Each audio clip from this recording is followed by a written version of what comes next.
Bueno, vamos a hablar por otro lado del sistema renina-angiotensina-aldosterona. Otro de los temas teóricos de altísima relevancia dentro de lo que es sistema urinario, ¿no? Y un tema que no solamente abarca el riñón, sino que también se relaciona con, por ejemplo, aldosterona. Entonces, recién mencioné glándula suprarrenal, entonces sistema endocrino también toca este tema, ¿no? Por ejemplo, también de cierta manera se relaciona con los pulmones y con el hígado. Entonces nosotros vamos a tratar de esquematizar un poco de qué es lo que pasa con este sistema. Bien, en primer lugar vamos a ubicar el riñón.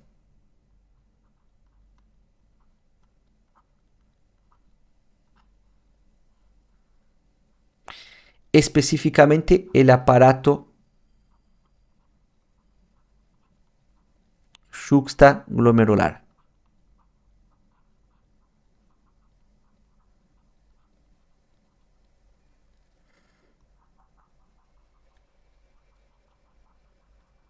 Bien, por otro lado, nosotros vamos a representar el hígado.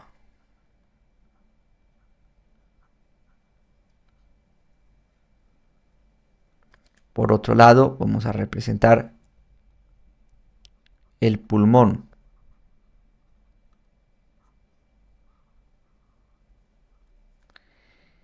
Y también vamos a representar la glándula adrenal o suprarrenal. Yo voy a escribir adrenal porque es más corto. Bueno, acá representamos una serie de cosas. El sistema renina-angiotensina-aldosterona se pone en marcha cuando nosotros tenemos una hipotensión, una caída en la tensión o presión arterial. ¿Estamos? La tensión arterial puede caer por distintas razones, pero en este caso estamos haciendo referencia a una caída en la tensión que es más duradera. O sea, uno puede tener una caída en la tensión porque, por ejemplo, se asusta, ¿no? Pueden suceder varias cosas, ¿no? Puede ser que no se haya alimentado bien y, bueno, empezó a hacer un ejercicio y se le baja la presión. Pasan cosas así, ¿no? Pero la tensión arterial, cuando esta cae de forma duradera, es porque tenemos un mecanismo, ¿no? Fisiopatológico, a lo mejor, que está ocasionando esta disminución en la tensión arterial sostenida. Esta disminución es detectada, por ejemplo, por el aparato juxtaglomerular, en especial componentes como la mácula densa, que se cree tiene la capacidad de detectar las variaciones en la concentración de sodio plasmáticas de forma indirecta. Si detecta que hay una disminución en el sodio, significa que hay una disminución en el agua circulante adentro del compartimento intravascular. Esto significa a su vez que tenemos una hipotensión causada por una hipovolemia. ¿Ok? Hipotensión, baja tensión, hipovolemia. Volemia viene de volumen de sangre circulante. ¿Ok? Entonces, hipovolemia, bajo volumen de sangre circulante, volumen normal de 5 litros aproximadamente. Entonces, si hay un menor volumen de sangre circulando, es normal que la tensión caiga, ¿no? Disminuye las presiones dentro del aparato circulatorio y para compensar eso el corazón empieza a latir más, ¿no? Pero se requieren otros mecanismos también compensatorios y uno de ellos es la activación del sistema renina-angiotensina-aldosterona. Entonces, bajo una situación de hipotensión, por ejemplo, generado por una hipovolemia, el aparato juxtaglomerular detecta la pérdida de volúmenes, ¿no? Detectada en forma de pérdida de sodio por lo general, y envía señales a las células juxtaglomerulares específicamente, que recuerden, se tratan de células musculares lisas modificadas, que están en relación con las paredes, con la túnica media de las arteriolas aferente y eferente, las cuales secretan un componente que vamos a llamar de renina. Entonces, secretan renina, la cual se desplaza por la circulación.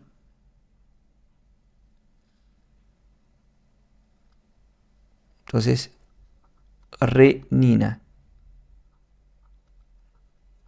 Esta posteriormente llega al torrente sanguíneo y encuentra una sustancia de origen hepático.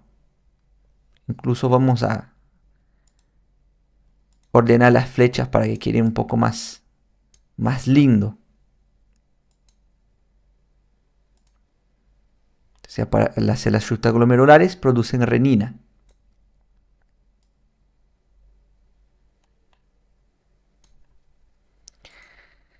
La renina actúa sobre una sustancia producida por el hígado que llamamos de angiotensinógeno. Una sustancia precursora que al actuar con la renina, ¿no? O más bien al actuar la renina por sobre el angiotensinógeno, se le produce una hidrólisis, o sea, se produce una hidrólisis del angiotensinógeno, o sea, una ruptura, y el angiotensinógeno se convierte en una otra sustancia que llamamos angiotensina 1.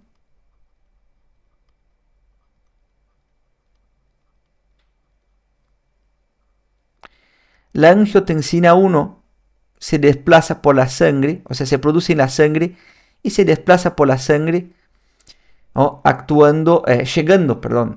Inicialmente no actuando, sino que llegando a los capilares pulmonares donde se encuentra con una enzima pulmonar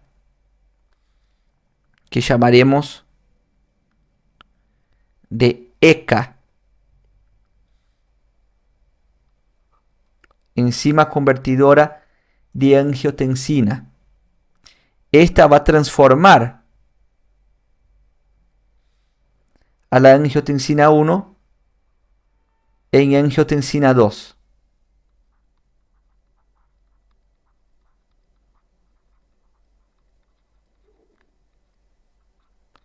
La angiotensina 2 es el más potente vasoconstrictor del cuerpo. Tiene la capacidad de inducir la contracción del músculo liso arteriolar, aumentando la tensión arterial de forma inmediata. Y también puede actuar sobre la glándula adrenal para poner en marcha mecanismos de regulación de la tensión arterial mediatos, o sea que son un poco más tardíos, pero que generan un efecto sostenido de corrección de la tensión arterial. Entonces la angiotensina 2 actúa sobre la glándula adrenal, induciendo esta glándula a producir una hormona llamada aldosterona. Es más, vamos a corregir esto para que se entienda bien.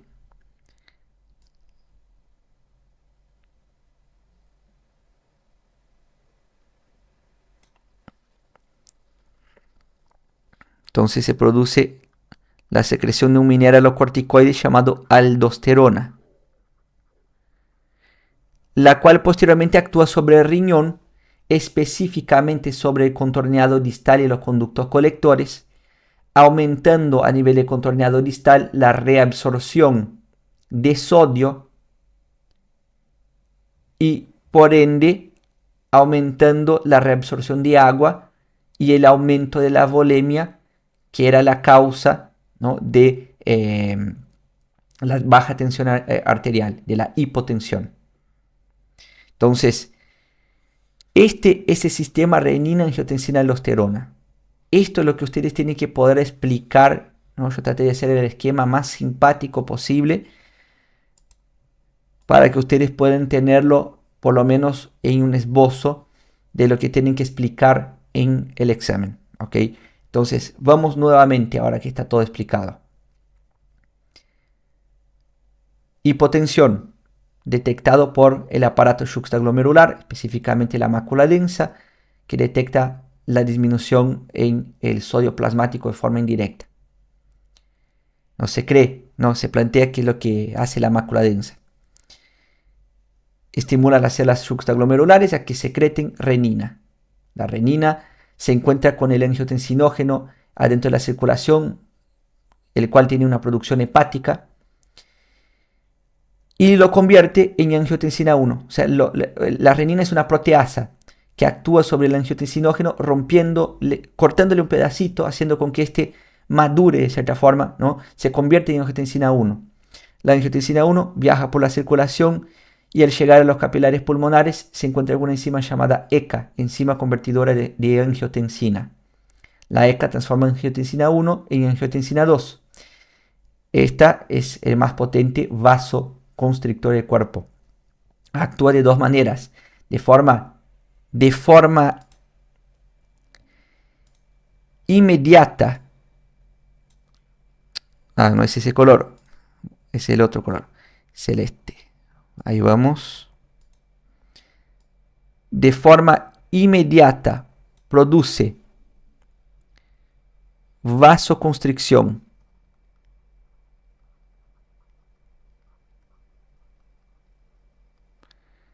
lo que hace con que la tensión arterial aumente, corrigiéndola temporalmente, mientras que actúa también sobre la glándula adrenal, estimulando a la corteza adrenal, específicamente la zona glomerular de la corteza adrenal, a que produzca y secrete un mineralocorticoide llamado aldosterona. La aldosterona posteriormente viaja por sangre y actúa sobre el riñón, principalmente sobre el túbulo contorneado distal, aumentando la absorción, la reabsorción de sodio, la excreción de potasio y la reabsorción de agua. De esta manera se corrige la volemia y se corrige la tensión arterial. De 0 a 10, ¿cómo estamos con eso?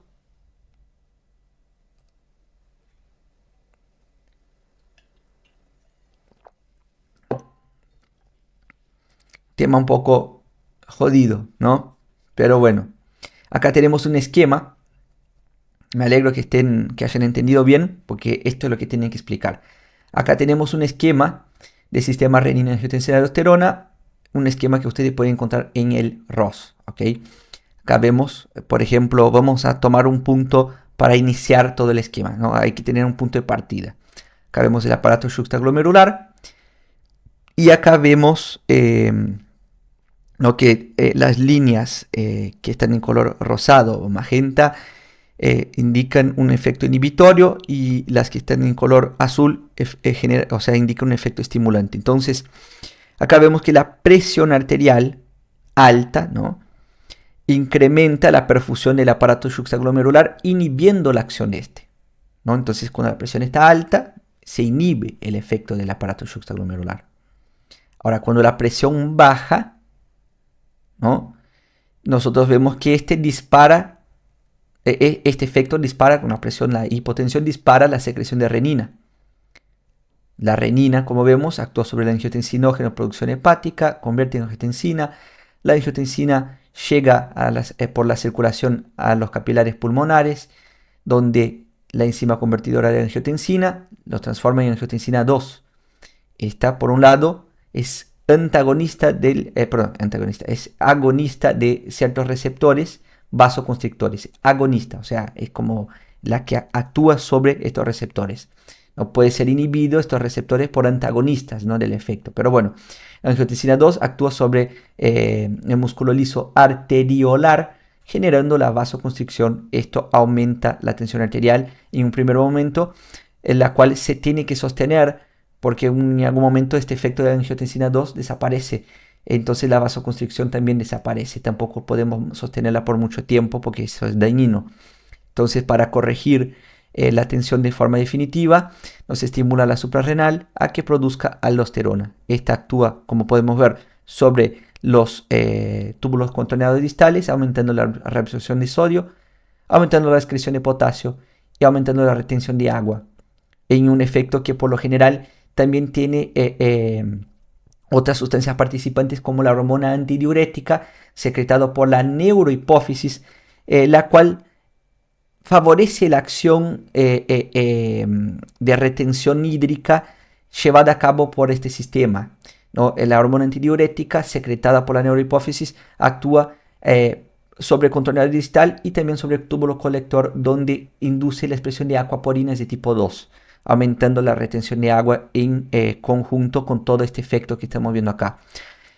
Donde ustedes ven estos inhibidores, básicamente se están planteando posibles blancos terapéuticos para el tratamiento de la hipertensión. Nosotros en pacientes hipertensos no queremos que este mecanismo se ponga en marcha. Entonces se pueden utilizar sustancias inhibidoras de alguno de estos componentes, inhibidores de renina, inhibidores de la aldosterona sintasa, ¿no? De la ECA, se utilizan mucho inhibidores de la ECA, ¿no?